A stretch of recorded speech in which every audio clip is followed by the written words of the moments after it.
Vanachari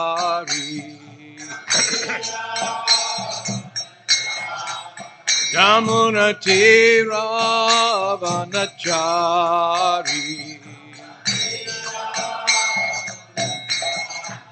Jaya Radha Madhava Kunjabi Hari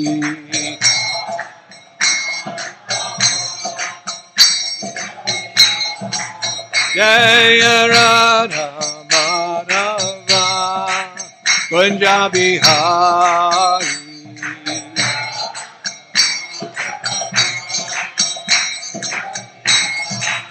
Jaya Radha Madhava Kunjabi Hari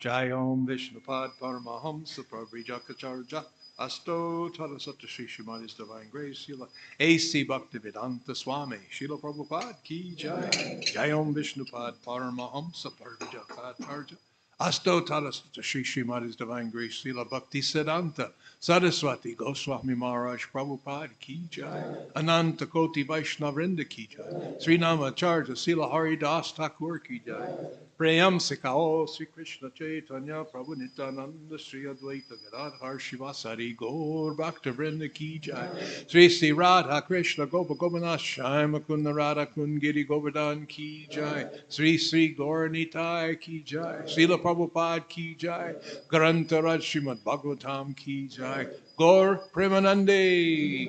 All glories to the assembled devotees. All glories to the assembled devotees. All glories to the assembled devotees. All glories, all glories, all glories to Sri Guru and Sri Gauranga. Namo Om Vishnupadaya Krishna Prastaya Bhutale Srimati Bhaktivedanta Swami Nitya Namani Namaste Saraswati Devi Gauravani Vacharini Nirvisesha Sanyavani Bhakti.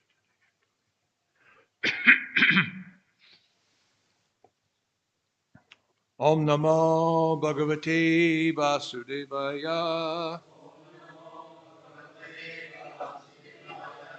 Om Namo Bhagavate Vasudevaya. Om Namo Bhagavate Vasudevaya.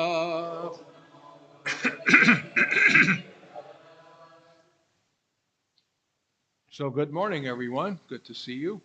All bright and happy. Gorni Tai have set a good mood for us to have this class, huh? So we've been chanting and honoring Srila Prabhupada. So now we're ready to hear. So we're starting this. This is a pretty exciting part of the Srimad Bhagavatam, isn't it? Shishupal is about to be taught a lesson. So we're not going to cover that today. Today it's text 3, right?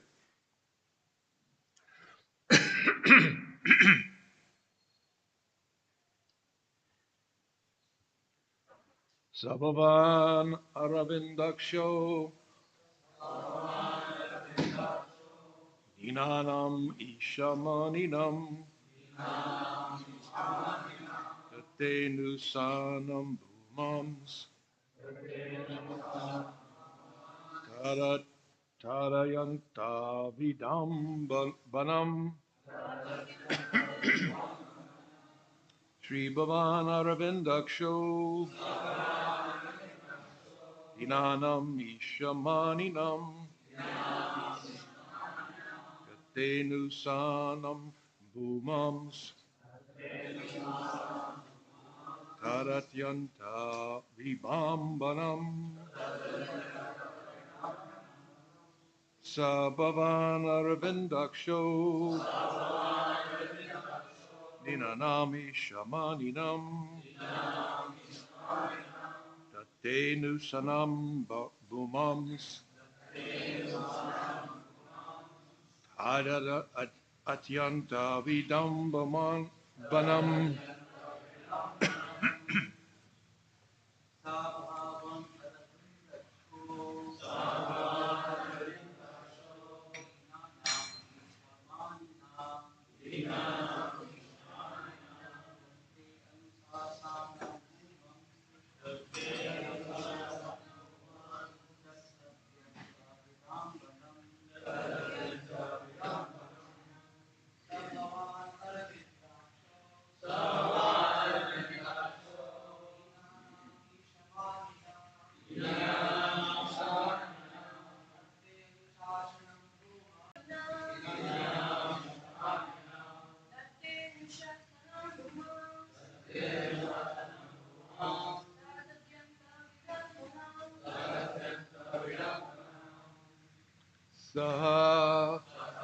He.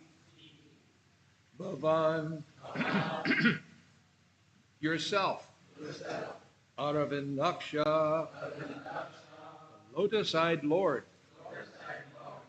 Jnanam. Of those who are wretched. Isha. Rulers. Maninam. Who presume themselves. Date. Takes upon himself. Anusasanam. The order. Bhumam. Oh, all-pervading one. Tat. That. Atyanta. Extreme. Vidambanam. Pretense. Translation. That you, the lotus-eyed Supreme Lord, accept the orders of wretched fools who presume themselves rulers is a great pretense on your part, O all-pervading one. So I say, and you can repeat, that you, the lotus-eyed Supreme Lord, accept the orders of wretched fools who presume themselves rulers is a great pretense on your part, O all-pervading one. Purport by the disciples of Srila Prabhupada. Srila Prabhupada writes, Yudhisthira said, O Krishna, you are unlimited, and although we sometimes think of ourselves as royal kings and rulers of the world and become puffed up over our paltry positions, we are very poor in heart. Actually, we are fit to be punished by you. But the wonder is that instead of punishing us, you so kindly and mercifully accept our orders and carry them out properly. Others are very surprised that your lordship can play the part of an ordinary human. But we can understand that you are performing these activities just like a dramatic artist. Om Agantamarindasya Garanjana Shalakaya Chakshur Unmilitam Jena Tasmai Sri Gurave Namaha Sri Chaitanya Mano Vishtam Stapitam Jena Bhutale Swayam Rupa Kadamayam Dadanti Swapadantikam. Hey Krishna Karuna Sindhu Dina Bandhu Jagat Pate Gopesha Gopeka Kanta Radha Kanta Namostute Tapta Kanchana Gourange Radha Vrindavaneshwari Brisha Bhanustute Devi Pranamami Hari Priye Jai Sri Krishna Chaitanya Prabhu Nityananda Sri Advaita Gadadhar Shivasari Gaur Bhakta Vrinda Hare Krishna Krishna Krishna Hare Hare Hare Rama Rama Rama Hare Hare Pancha Kalpa Tarubhyascha Kripa Sindhu Bhevcha Patitanam Pavanebhyo Vaishnavebhyo Namo Namaha. So, once again, that verse, that you, the lotus-eyed Supreme Lord, accept the orders of wretched fools who presume themselves rulers is a great pretense on your part, O all-pervading one. So, what's being said here? So Krishna, what is he doing? The Supreme Godhead has come to this earthly planet to walk amongst us, to enjoy his pastimes. And Krishna comes, the whole entourage comes with him. He doesn't come alone. Why, it took a long time for so many people, all of his associates in the spiritual world, to come here and take birth. Some of them, most of them, before he arrived. They were already here, waiting for the Lord to appear. And then some of them might have come after Lord Krishna appeared, you see. So why does Krishna come? Anybody? Why does Krishna come here? Why does he do this anyway? Huh? To take us back. He wants us to come home. Now, if he doesn't come and help us, what are our chances that we're going to figure it out? Figure out who is God? Who am I? What is my purpose? You know, so many people around the world, wherever you go, people are thinking that they have some purpose, but it's some material purpose. You know, I'm going to be a very great businessman, or I'm going to do some whatever. I'm going to be a carpenter, and I'm going to be an artist. And when I leave this world, people will worship my art. They'll see and they'll think, oh, he is so great. So this is my purpose. I want to eat, sleep, mate, and then I'll defend everything that I get.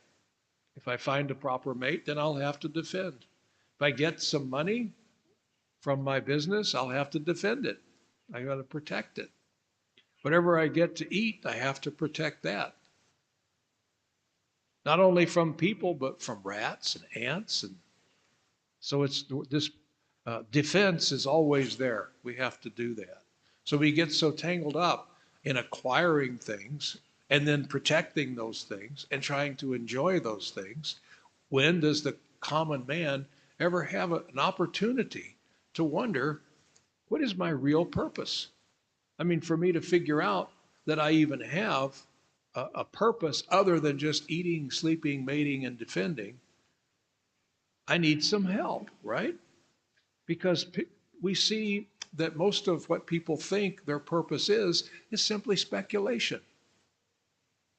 And they get in with a group of people whose speculation seems to match up with what they like. And so they think, well, I'll have this kind of thought. You know, I'll believe that the afterworld is this because the group of people that I've chosen to be with, that's what they believe. So Lord Krishna comes when irreligion starts to overtake religion. At the time Krishna came, religion was practically dead. So Krishna wanted to breathe life into religion, real religion, because it was being lost. Why did he do this? He did it for us. He's got to help us. Religion was dying. Irreligion was being taken over. Save the devotees. Annihilate the demons. And so, again and again, yuge, millennium after millennium, Krishna is willing and happy to come and do this.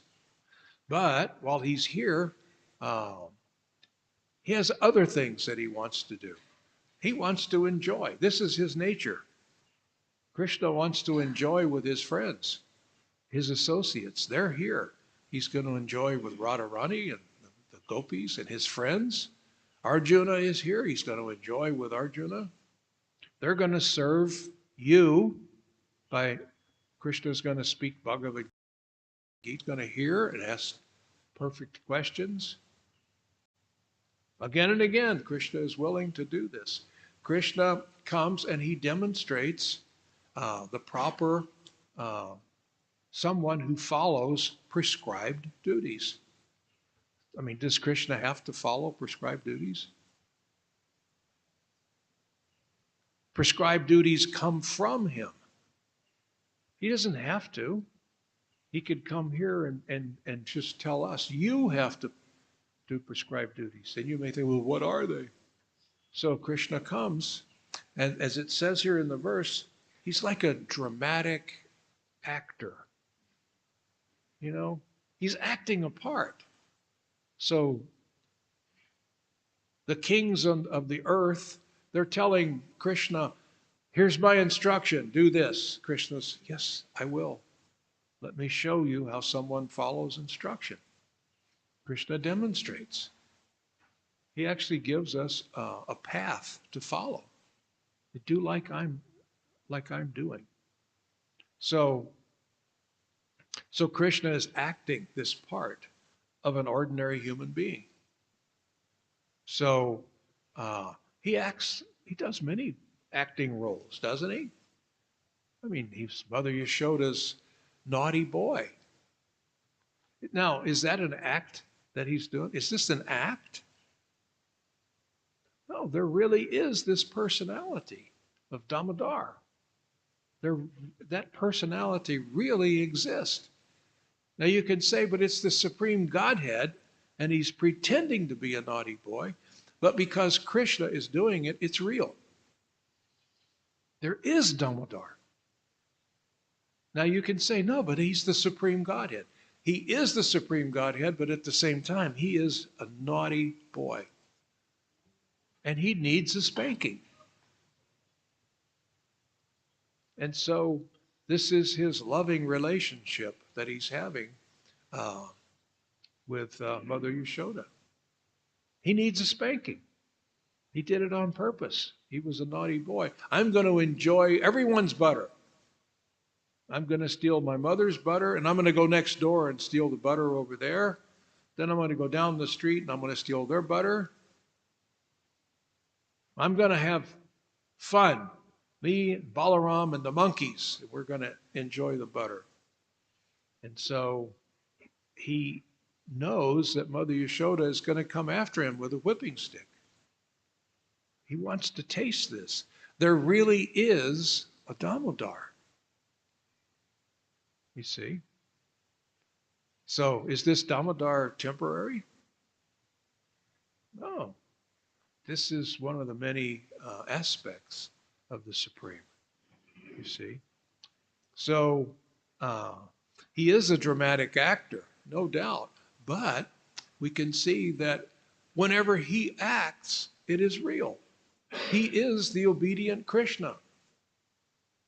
When he's being told by seniors that you should do like this, he obeys. He shows you how you should do it. He gives the demonstration. And that's real. He's an actor, and yet it's real.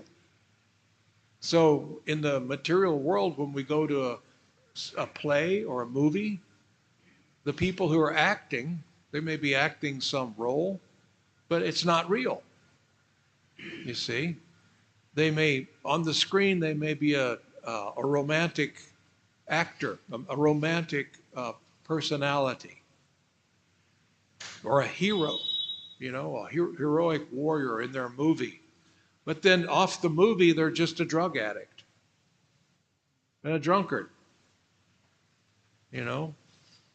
So they're not that real person. They're not. But when Krishna does his play, it's real. It's honestly real.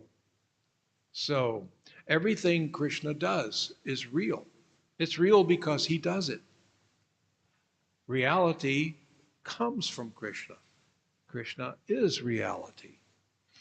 So we can see when he performs these activities, he demonstrates prescribed duties. This is how one obeys prescribed duties. It requires some humility. We have to learn how to be humble. Sometimes we may have to follow an instruction that we don't want to do. Have you ever had that happen to you? You get an instruction, and you think, I don't want to do that. Oh, me? Why not him? No, we need you to do it, Prabhu. Oh, okay. So that's pure bhakti, right? No, it's tainted bhakti. Well, it's not even bhakti. Okay, I'll do it. So in other words, I'm going to strip all the love out of my service. I'm not going to do it. I'm going to do some service, but it's not going to be loving. It's not going to be devotional. And I'm not going to perform it joyously. So I'm not going to follow prescribed duties. My prescribed duty is that when I perform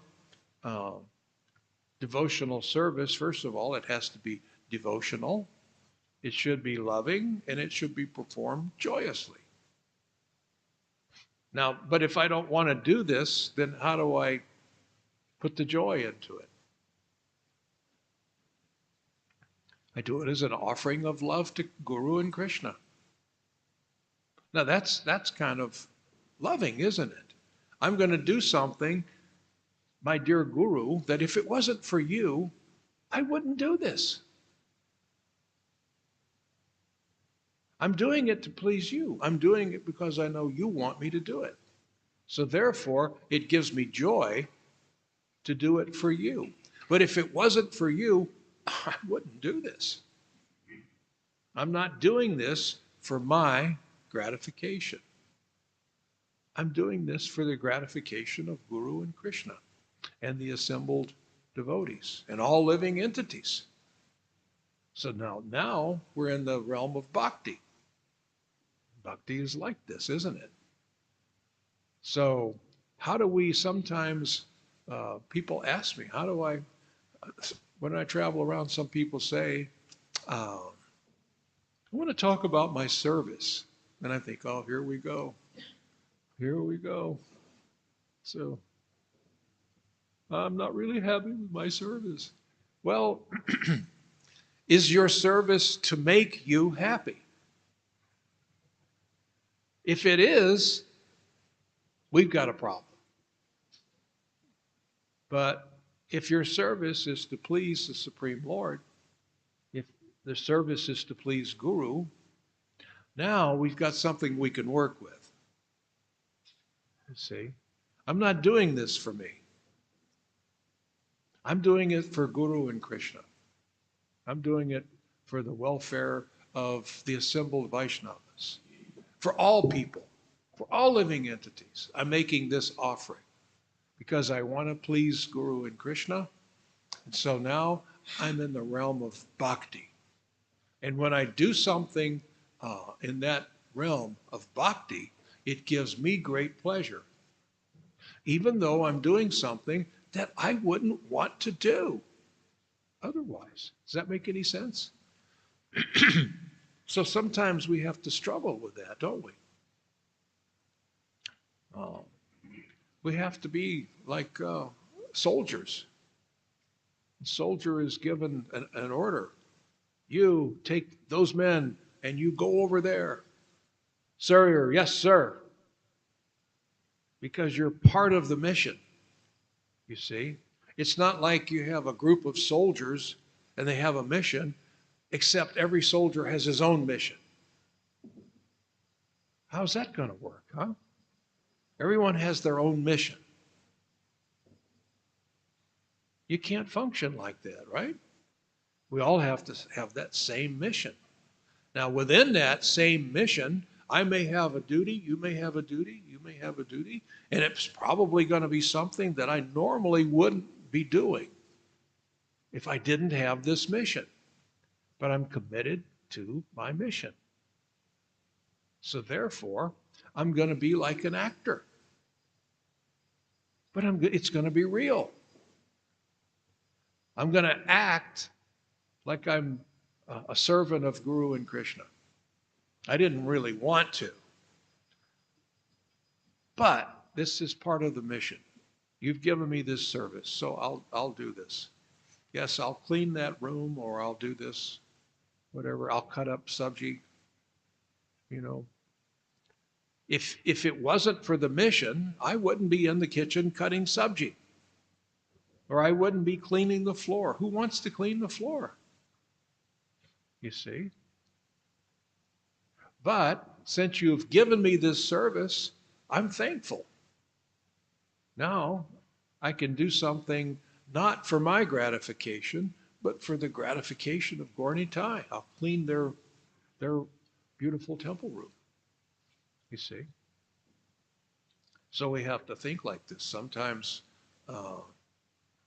our leaders may need us to do something that we don't want to do. But you can't let that thought be in your mind very long. I don't want to do this.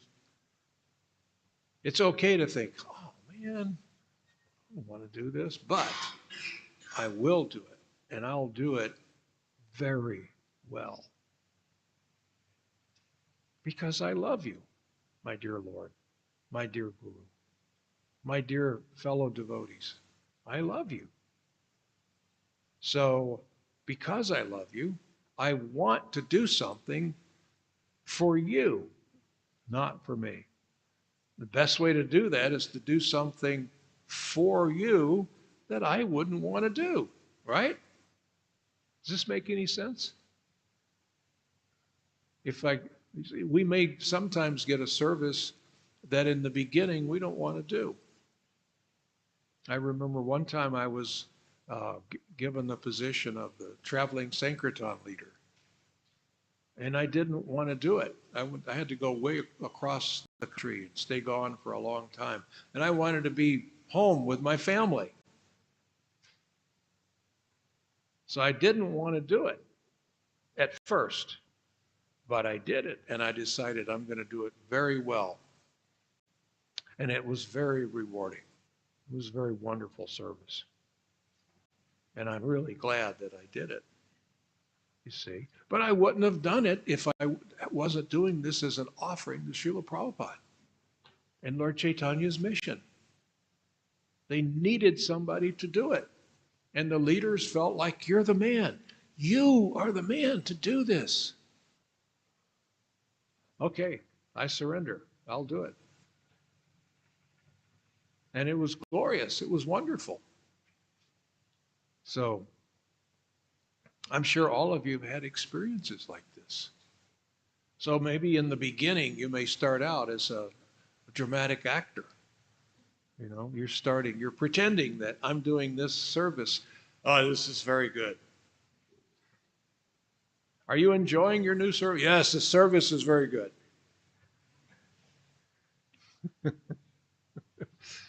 And in time, it will taste really sweet. The service will be good. Why? Because I'm offering it as love to Guru and Krishna. It's not going to give you the gratification that you really want if you do it for yourself. We've done that, haven't we?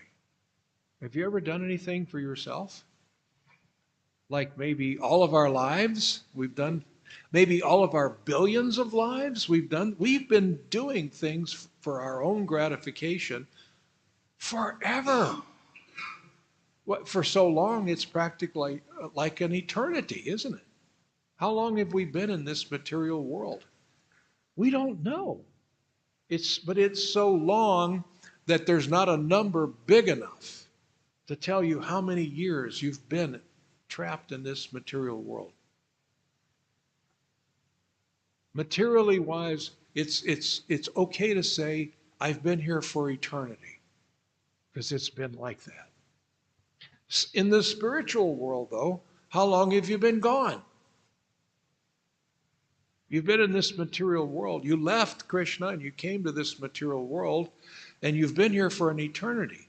But on the other side of time, in the spiritual world, how long have you been gone? Huh? Not even, right? Not even a nanosecond. But on this side, birth after birth, we're confused by time. Krishna comes as time. Time I am, Krishna says, destroyer of worlds. He comes as this time factor for many purposes, but one of those purposes, he confuses us with time. Because here in this world, time seems like, sometimes, you ever notice sometimes seems like it's just crawling? They say, what is that saying?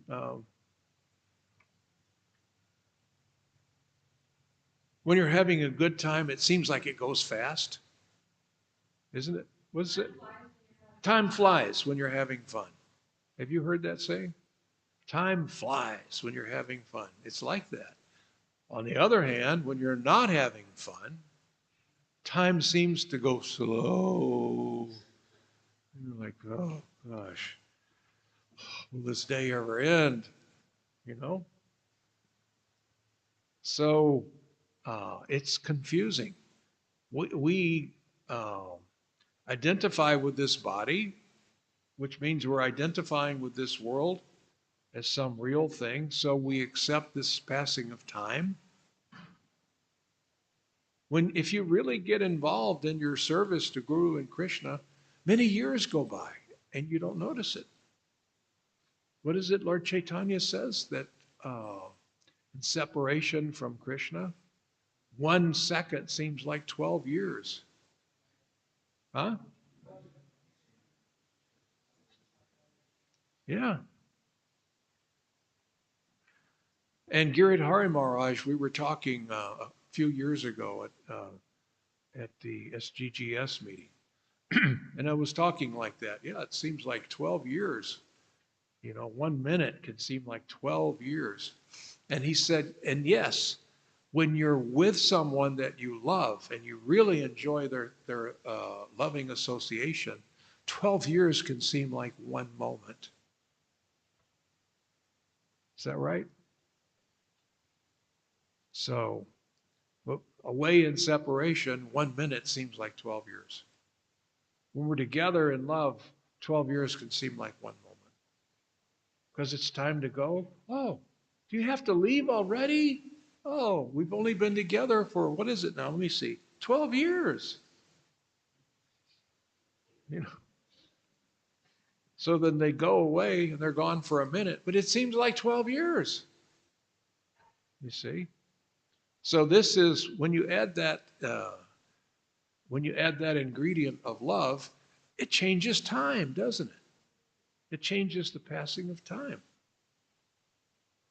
You can have a moment of not thinking about Krishna, and it could seem like painful years. And yet you can have these lovely moments associating with all of your beloved friends, and a long, long time, a long festival. Seems like it goes just like that, doesn't it? Rath Yatra festival's a long festival, huh?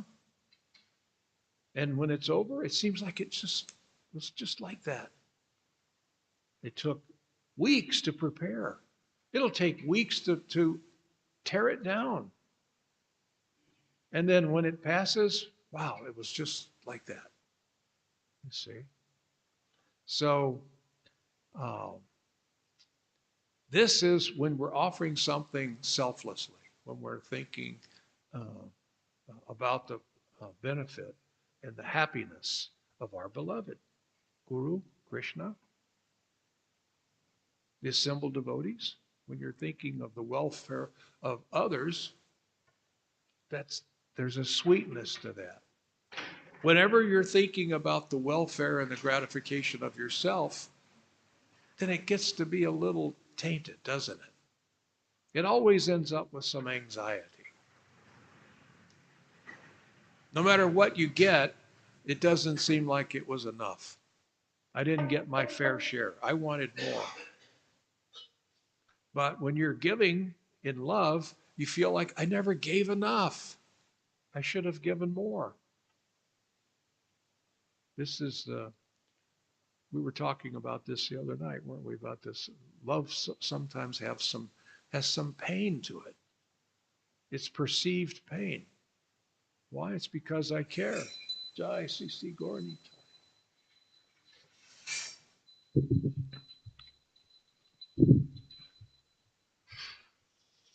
Because I care for you and how you feel, I'm in anxiety that I'm not gratifying you properly. If you take love out of the picture, and I don't care how you feel, well, then I'm not in anxiety. I may be in anxiety for how I feel, right? But that's a different kind of anxiety. The anxiety that you are wanting your beloved to be happy is a sweet anxiety, isn't it? And you're hankering to it to make their situation, their happiness better. So when you're trying to gratify yourself, then it's it's not very clean business, is it? We're not satisfied. We may be satisfied for a minute, but then that minute passes. We want more.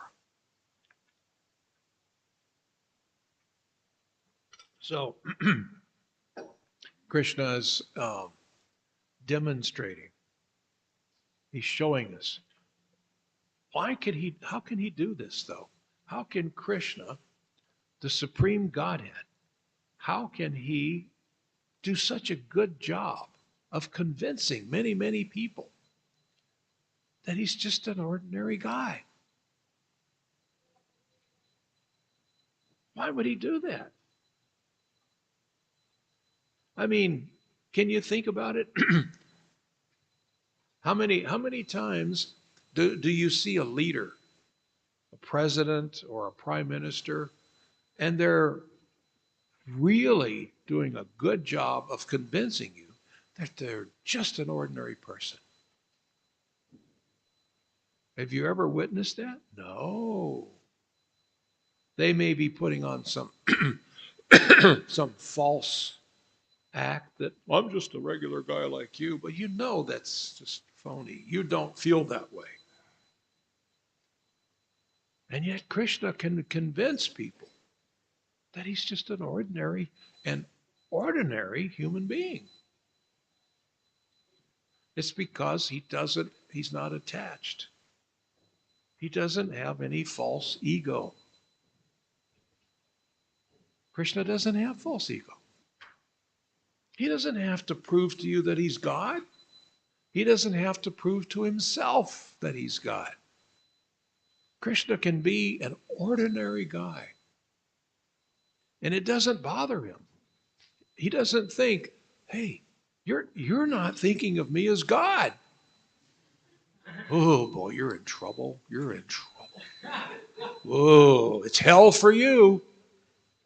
No, he's not troubled at all. Krishna could walk amongst a crowd of people. No one knows that he's Krishna. Do you think it bothers him? It doesn't bother him. He knows he's Krishna. He never forgets that he's Krishna. We should never forget that we are part and parcel of Krishna. But we do. We forget it, don't we? And that gives us a lot of trouble. But we should never forget that. We should never forget our eternal position as part and parcel of Krishna. If we can remember that, it'll solve all of our problems. It'll solve all of our relationship problems between one another. If I see you as part and parcel of Krishna, you as part and parcel of Krishna, me as part and parcel of Krishna, well, then I'm going to treat the whole world differently. But I mean, I don't have to treat the non-devotees like part and parcel of Krishna, do I? Yes, I do, because they are. They're part and parcel of Krishna. As a matter of fact, they probably need a little bit more kindness, don't they? They don't see devotees. You see devotees every day. Well, you're living in this ocean of kindness and love. They've never had a taste of it since they came into this material world. And if you give them the proper respect as part and parcel of Krishna, even though they may be completely low class, you could change their life. They may never ever forget you. Just because you treated them as if they were part and parcel of the Supreme Personality of Godhead. They've never felt that kind of respect before. All their life they've been struggling and fighting for respect. And they get angry when they don't get proper respect. And then here you come, you're humble and loving, and they feel respected for no reason. They didn't do anything to earn your respect. So you've touched their soul. You've touched them. You see? So I should probably see if there are any questions or comments. Anybody? Hare Krishna. Yes.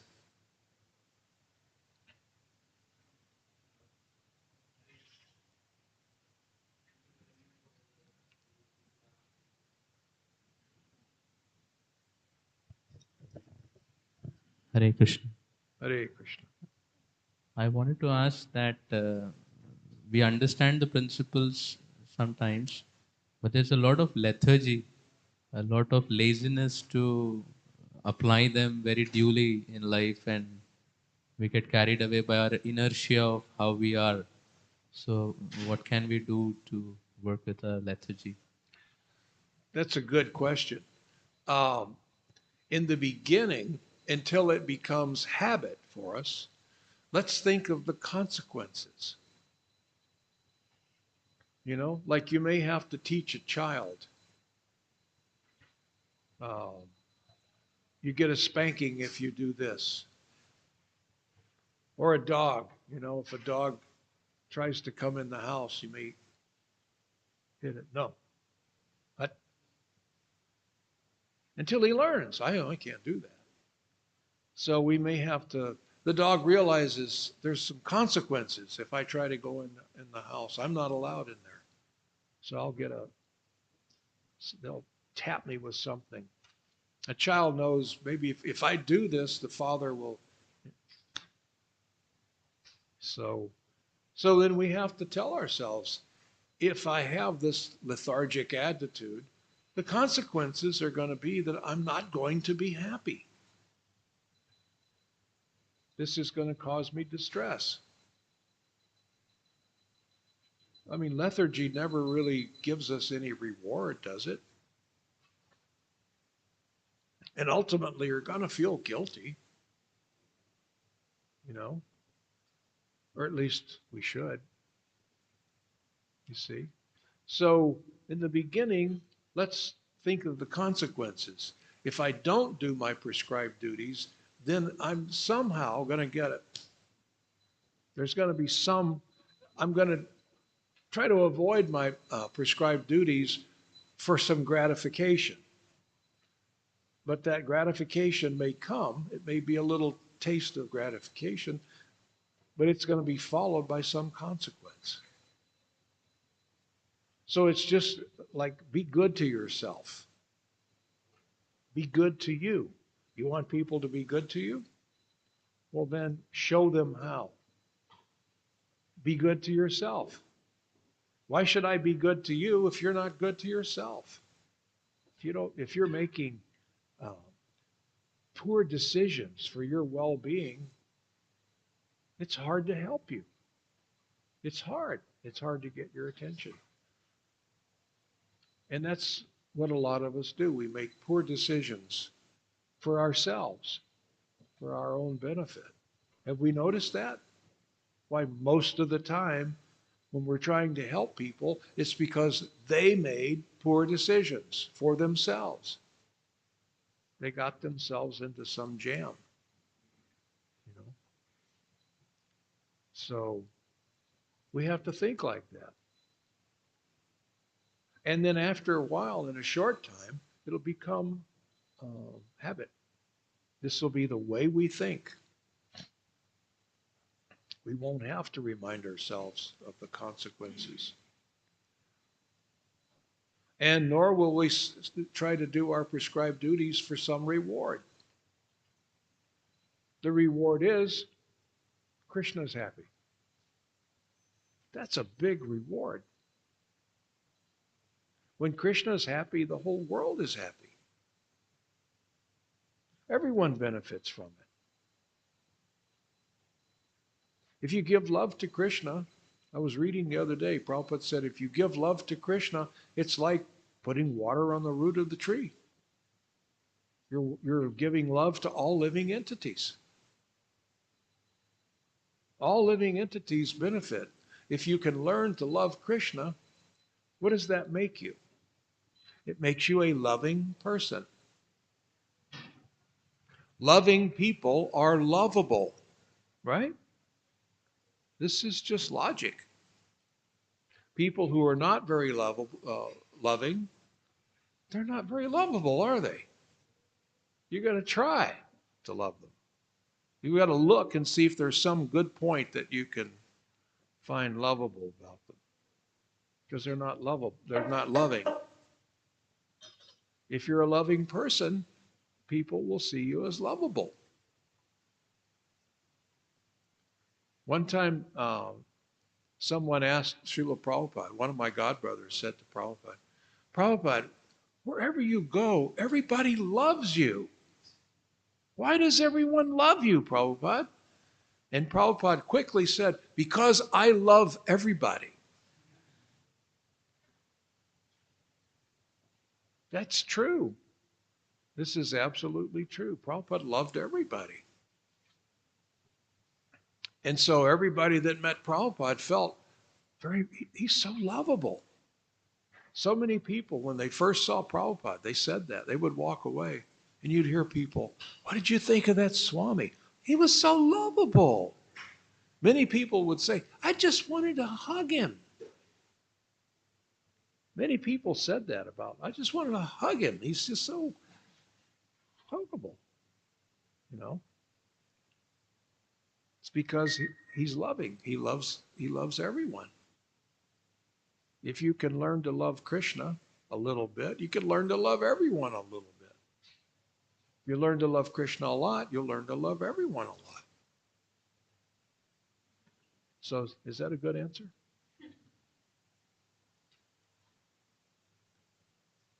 What else?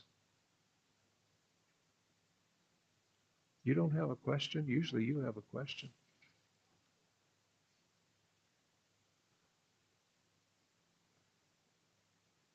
We can wrap it up if you like.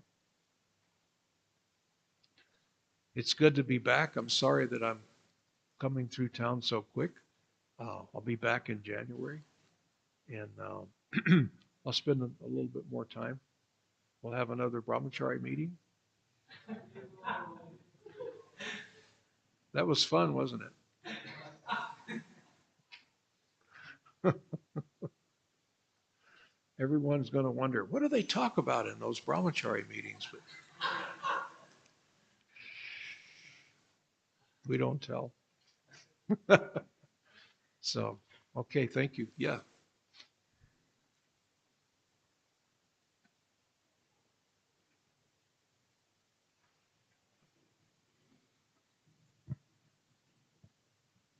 Prabhuji, you said that we should develop this anxiety that Krishna, I'm not pleasing you. So can you tell like how can we develop this anxiety? Because we are right now, like myself, I'm just thinking about my own happiness. I'm not so concerned about Krishna's happiness. How can we develop this anxiety that is Krishna pleased by this and by my service? Because sometimes the consciousness remains proper for some time after morning program, but again during the day the modes pull us and pull me, and then the consciousness is not the same. Consciousness becomes what, not so concerned about Krishna, just concerned about completing the service, just concerned about uh, it's being done, not being concerned fully about pleasure of Krishna, pleasure of Guru. How can we develop that? Well, the biggest problem that we face is that we think that we're trying to do something that's unnatural to us, don't we? Why, I've never done anything for Krishna's benefit. All this life and for all these other billions of lifetimes, why, this is going against my nature to do something for Krishna's benefit, right? I think that I'm trying to learn how to do something that's not natural. But that's wrong. It is natural. You just have to, this is the process of self-realization, when you can learn to realize yourself and your true, real, eternal relationship with Krishna. It's already there. You're just getting it back. So it plays a trick on our mind that I'm going to have to try to do something that's just really unnatural. I'm going to try to do things for Krishna's benefit. I'm going to try to do things to make Krishna happy. But that's just being you. That's who and what you are. And you're really good at it. You're empowered by Krishna as his part and parcel to be this way. This is your nature. If you didn't have this confusion from the material consciousness, it would be a snap. It'd be so easy to do everything for Krishna. But it's hard for us to think about that, isn't it? To do everything for Krishna? Why? How about if I just do a few things for Krishna? How about if I do 80% for me, 20% for Krishna? That's a lot, isn't it? Okay, 30%. Krishna gets 30%. I only get 70. What about 50-50? Krishna gets half. And then half I do for me. That doesn't seem so good, right? I'm letting go of half of my efforts and thoughts and words for Krishna's benefit, not mine. Well, if I give half of my efforts to Krishna, who's going to take care of me? So this is the confusion from the material consciousness. Well, we got to realize it's me. This is perfectly natural for me to give everything to Krishna. Prabhupada said many, many times, give it all to Krishna. Give everything to Krishna. So that's your nature. And as part and parcel of Krishna, you're very good at it. You're expert at doing everything for Krishna. You're empowered to gratify the source of gratification. But Krishna has empowered you. That is your function as a living entity. That's what you do. That's what you do better than anything. But we've got this confusion that, well, I don't know, I could be this body, right? I could be. I mean, probably I'm not. But there's a chance that I am. I mean, I'm convinced that I'm not my body, almost 100%, but not really. You know? What if I'm wrong? What if I am my body? And I spend all this time looking after Guru and Krishna and all these devotees and not looking after me. And I am my body. Well, that would be terrible, wouldn't it?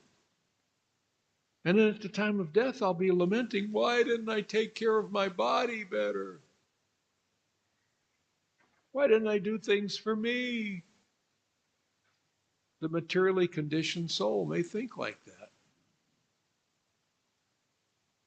So, but as your faith grows and it becomes conviction, you're convinced that you're not your body, then you don't have to reserve any of your actions for your bodily well-being. When you start to identify as an eternal soul, that changes everything. You see? That releases you from time. I'm eternal. If I'm eternal, time doesn't apply to me. It applies to this body. It may be getting time for me to let go of this body, but that doesn't apply to me. I'll go somewhere. When the body goes away, when I have to leave this body, I'll go somewhere. And as a devotee of Krishna, I'll go somewhere good. I'll go back home, or I'll get some other service here. But Krishna will take care of me. When we have that conviction, I know Krishna, this conviction is like, I know, I'm convinced that Krishna will always take care of me. I'm his part and parcel. He's my dearmost friend and ever well-wisher. He'll always take care of me. So I'm thinking of myself as Krishna's eternal friend, eternal part and parcel, and not this body. If I'm thinking that I am this body, then this doing things for Krishna, that could be difficult. If I'm convinced that I'm Krishna's part and parcel, then doing everything for Krishna gets a lot easier. So it's just this trick of our mind. The mind is always trying to convince us. The mind is there throughout the day saying, you know, you've given a lot to Guru and Krishna today. You've sacrificed so much. Don't you deserve something for yourself? And you've got to be able to tell your mind, okay, maybe that's true, but not right now. Maybe later. Maybe later. And then someday you'll be able to tell your mind, but this is for me. What I do for Krishna is for me. There is no me other than my relationship with Krishna. Unless I want to get into this body and some fake identity that I think I have. I'm an Indian, I'm an American. You know, I've got this fake identity. I'm a businessman. I'm a man. I'm a woman. I'm going to try to be a dramatic artist and pretend to be an American businessman or an Indian businessman or an Indian businesswoman. So everyone in this material world, they're trying to be these dramatic artists. But it's not real. When Krishna does his dramatic act, it's real. Is it real when people are acting out their personality, their temporary material personality? Where's the reality to that? It's temporary. So all of these people that we come in contact with, for the most part, they're crazy. They're pretending to be something that they're not. Think about it. I mean, if you went to a place where they have crazy people, you know, an asylum, a bunch of crazy people, and you're there visiting, and someone comes up to you and says, I am Mahatma Gandhi. He believes he's Mahatma Gandhi. And he's even got those little glasses, you know. And he's dressed like Gandhi. I am Mahatma Gandhi. And you're thinking, no, you're not. But he's convinced that he is.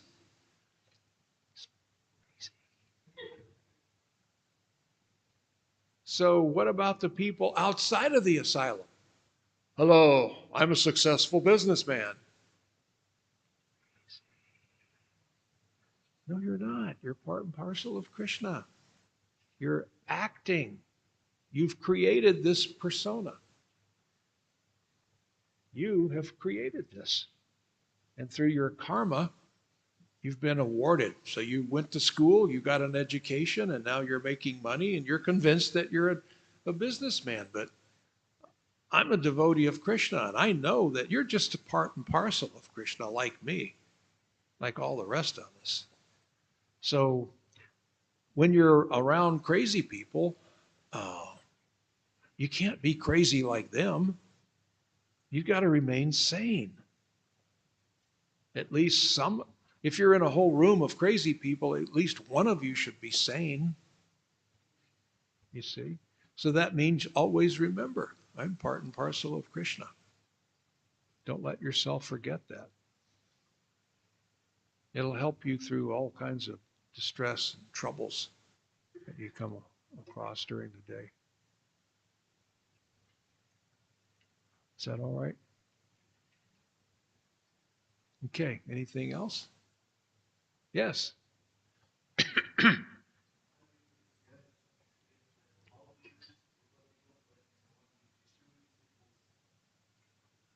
How is what?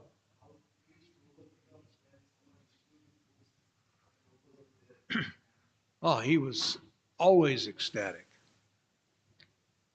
I remember in 1976, we had a really big year in book distribution worldwide. Book distribution was like way up. And so they went to Prabhupada and said, Prabhupada, here are the figures for the year. Look at this. Book sales are way up. And they were thinking Prabhupada was going to say, yippee, wow, this is great. And Prabhupada said, double it.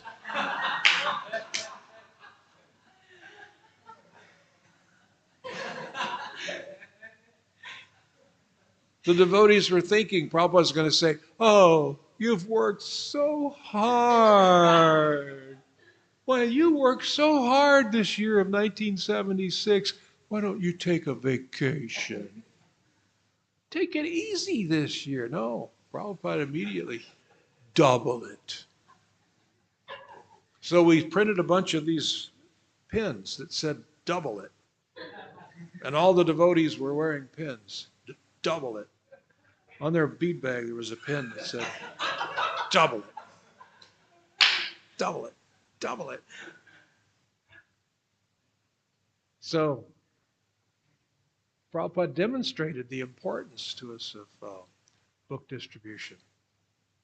You know, he demonstrated it again and again. Practically daily, Prabhupada was letting us know the importance of book distribution.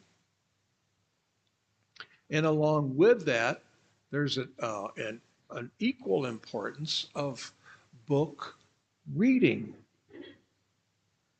Prabhupada wanted us to read his books.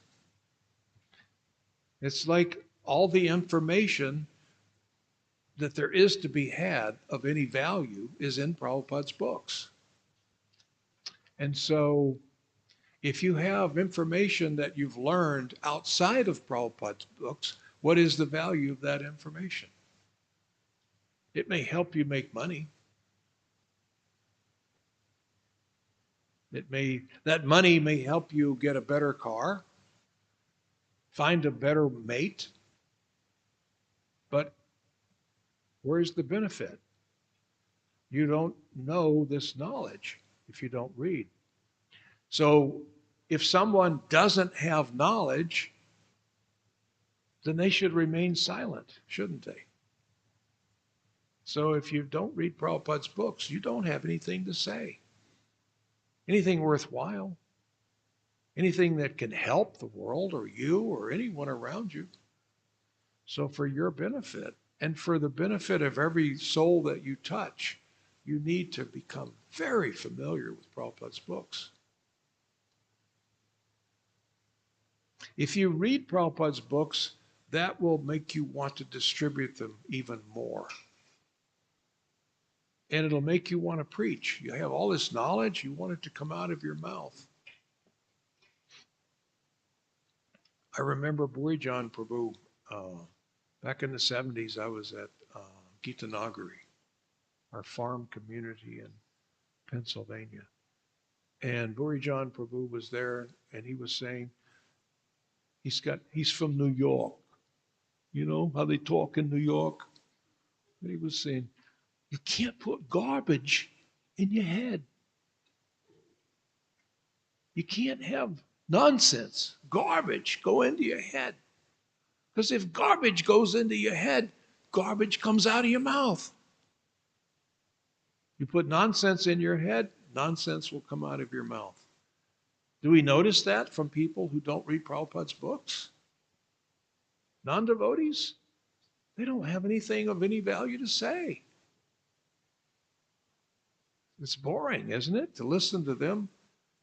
You go to a devotee, someone who's familiar with Prabhupada's books, they can give you real intelligence. They can help you solve your problems. They can help you plot a course for your life. And if people haven't read Prabhupada's books, you really don't need to hear what they have to say, because it's just going to be garbage, you know, useless garbage, chit-chat. politics, the news of the day, speculation, you know. So if you read Prabhupada's books, then you really have something to say. It'll make you want to preach. It'll make you want to distribute Prabhupada's books. But for that to happen, you have to read. You have to take this in. Plus, when you read Prabhupada's books, you're associating directly with Prabhupada. Directly. It's as if Prabhupada is sitting right next to you. You're reading Prabhupada's book, you know? You're sitting like this. Prabhupada is sitting next to you and he's helping you hold the book open. And you're reading his words. You're associating directly. Prabhupada said, I put the best of myself in my books. Very best. So reading Prabhupada's books is more important than ever associating directly with Prabhupada. That's not necessary. It is absolutely necessary to read his books.